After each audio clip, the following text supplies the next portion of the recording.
This is Samantha Chepi from the Paper Money. Podcast number 3. Hi guys, welcome to our third podcast. I hope you guys are doing well. Today's topic is my favorite mix. We'll be touching base on developing and marketing products and a little bit of starting the process and how to take your ideas as they are and turn them into a business. So starting the process is nerve-wracking. You're all over the place and you're not sure if you're on the right path. What should you do? You don't even know if you're doing the right things. And for me, I always create a checklist. It saves me a lot of time. One thing for sure is that we spend so much time thinking and overthinking and we barely get anything done. So before you decide that you want to take action, sit down and get a notebook and a pen and talk to yourself. Ask yourself, why is this important to you? Ask yourself if this is what you want to do in the long run. A lot of people say, get your feelings out of the way for you to secure the bag. These are the same people that don't necessarily care about the product that they're selling. So, of course, don't be batshit crazy. But sometimes your emotions create the type of brand everyone loves. Do you get what I'm saying? When you have a passion, you put in the thing you're doing. You put it in the thing you're doing and it shows. The energy is really hard to ignore. That comes from emotion, you know. There are two types of emotions an entrepreneur has. The one that builds your business and the one that destroys your brand. We'll definitely talk about this in the next podcast. But now you want to know what idea among the many speak to you. What is the most practical at the moment? Just because you can't do it now doesn't mean you'll never be able to do it. It just means you need to, prepare yourself. Your ideas behave like a compass and you shouldn't really ignore them. Write them down, calculate and consider the figures behind them. For example, when I first started my eyelashes, I didn't know how much I needed, so I had to do research. I had so many things I wanted to do, but I was like, I can afford the eyelashes at this moment. So I wrote everything down. I wanted makeup brand, I wanted more products. But at that moment, I knew it wasn't possible, so I laid out my ideas and I considered the costs and what I could do at the moment. And that's pretty much how you should do with everything, especially if you don't have the funds. So let's say you want to open a hair salon, but you don't have the money to. So what you could do, you could start dropshipping hair and hair care products, or you could start your own online store. You could offer hair tutorials on social media, YouTube, Instagram. You could offer online courses. There are people that want to know what you know. Of course, if you know a lot, or maybe you know something that can help people in their business.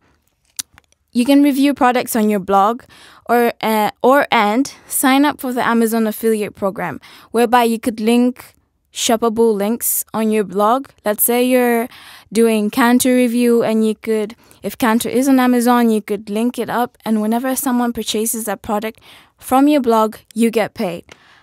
So yeah, there's so many things you could do. It's not really that hard, but it's not an overnight process either.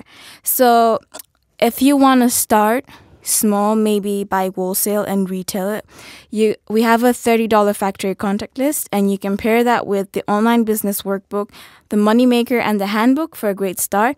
These workbooks are all 50% off right now.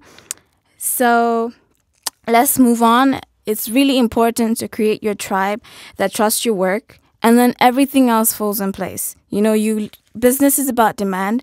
And if your tribe demands for something, trust me, they'll pre-order, they'll do everything because they trust you. So create a Facebook group. Your Facebook page should be very, very informative. This is all part of marketing. Just make sure you give your community value. And yeah, so developing products and marketing, I'm going to keep this really short because we've talked about this in the dropshipping book. If you want, it's $70 right now on our website. It's called I Need to Dropship. So basically, when you're developing your product, you want to ask yourself some important questions. What are you selling? What is the purpose of this product? What purpose does it serve? Why are you selling it? And can you make it on your own? For example, when I wanted to sell my hair oil, I was really, let's say I didn't get a product that I wanted. I used to use T4Z and it used to cut my hair. So I was like, I want something natural. And I was really obsessed with growing out my eyebrows. So I was like, eyebrows, castor oil, got it. So what I did, I was like, I went to one of my old suppliers and asked them for an essential oil factory, and they told me they don't know one. But after a few weeks, they sent me a referral, and this person sent me, I think it was 10 liters of castor oil from China. At first, I was really skeptical. I was like, okay, these people, they probably mixed it with cooking oil. Yeah.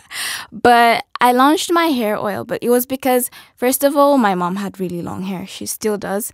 But it wasn't growing thick enough. So when I was testing out, ingredients and stuff like that, I used to test it on my mom, on my sister, and everything like that was built at home. So we made different oils, we made different mixtures, and I used to mix with different kind of stuff to just get the one formula that worked for our family. So that's pretty much how I got mine.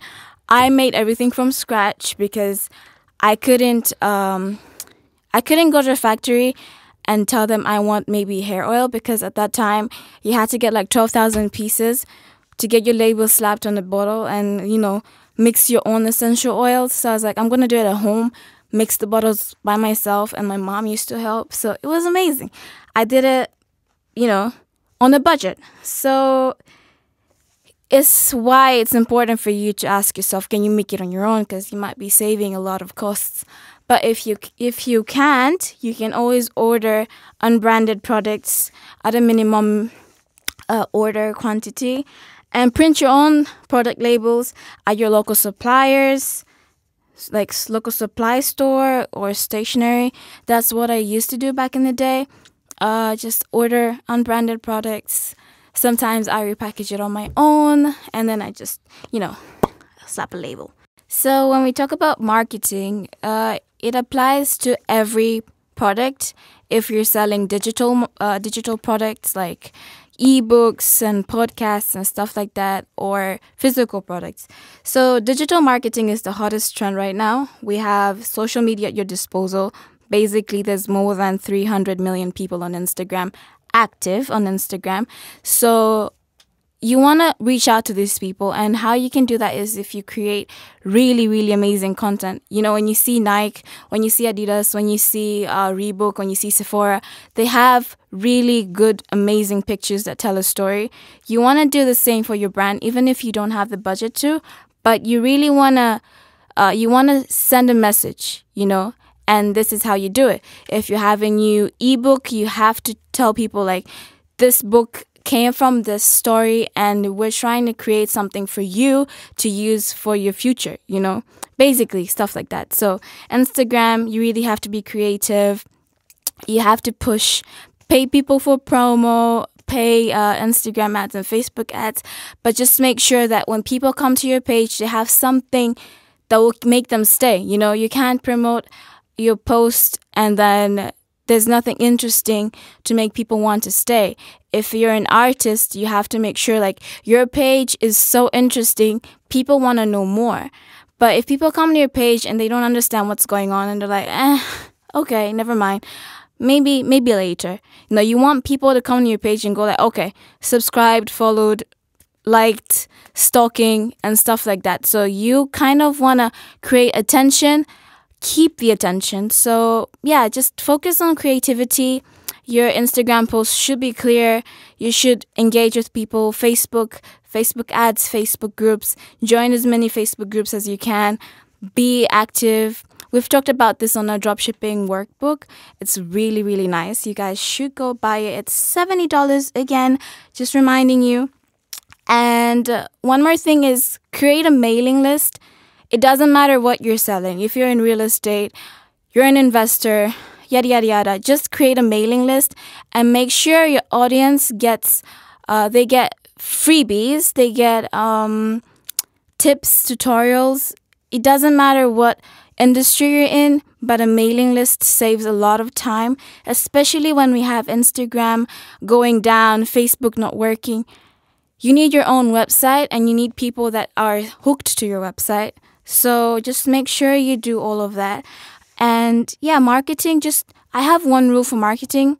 If you wouldn't look at it twice, just make sure like, don't use it for yourself, you know? A lot of people be like, I'll never buy from her. It doesn't even look great. Just make sure you're applying that comment to your own business or asking people for honest opinions. You know, is this something you would look at? Is this something you would buy? And use that to better your brand and better your content, because everything sells on content these days. That's why you see every celebrity rocking the newest cars, rocking the newest shoes, you know, snapping it for the Instagram people. Basically, because content sells. If it was just, you know, your music sells or your books sell, imagine, like, you don't have to do any marketing. You just have to release your book and that's it. It wouldn't work, because why? Content sells.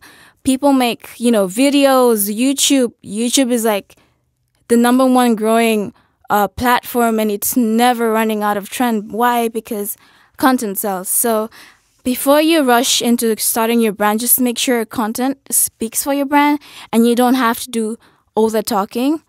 And yeah, that's pretty much it. So thank you guys for listening. I will have a freebie soon for the marketing gurus out there that want to try digital marketing. So stay tuned and just keep following Paper Money. And thank you. From Samantha Cheppy, see you next time.